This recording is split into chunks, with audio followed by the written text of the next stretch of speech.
But there was one discovery that continued to spark conversation. It wasn't hidden in a secret room. It wasn't buried beneath one of his ranches.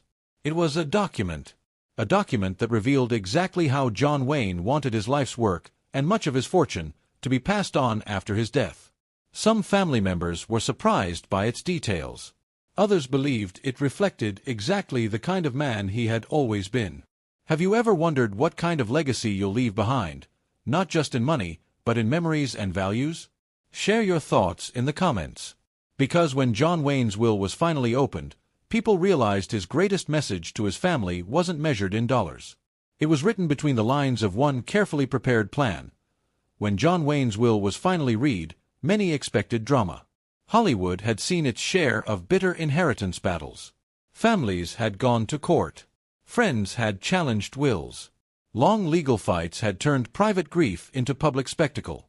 With a fortune built over decades and a family that included 7 children from 3 marriages, some believed the same thing would happen here.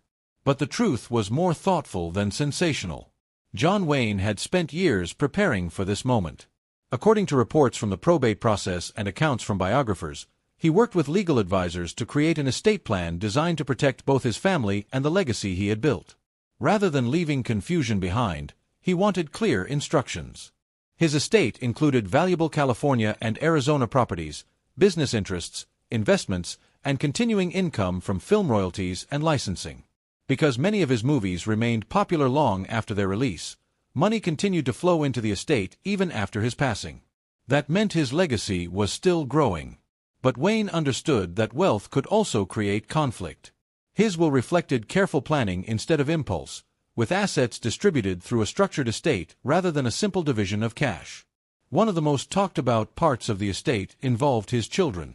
Wayne was the father of 7: Michael, Patrick, Tony, Melinda, Isa, Ethan, and Marissa. Although they had grown up in different chapters of his life, he tried to provide for them through his estate planning. Public records and family accounts indicate that provisions were made for multiple heirs, while certain responsibilities connected to protecting his image and business interests eventually fell to family members who played active roles in managing the estate. That decision sparked discussion. Some outsiders wondered why specific responsibilities appeared to rest with certain members of the family. But legal experts pointed out that managing an estate is not the same as inheriting it. Running licensing agreements, preserving archives, and protecting a famous name require time, experience, and constant attention. In other words, it was a job. And it became a very important one. Over the years, Wayne's children, especially those involved in preserving his public legacy, helped oversee projects that introduced new generations to his work. Official merchandise, restored films, museum exhibits, and licensing agreements helped ensure that the John Wayne name remained one of Hollywood's most recognizable brands. But that wasn't the only surprise. Tucked within the stories surrounding the estate was a personal request that has been repeated for decades.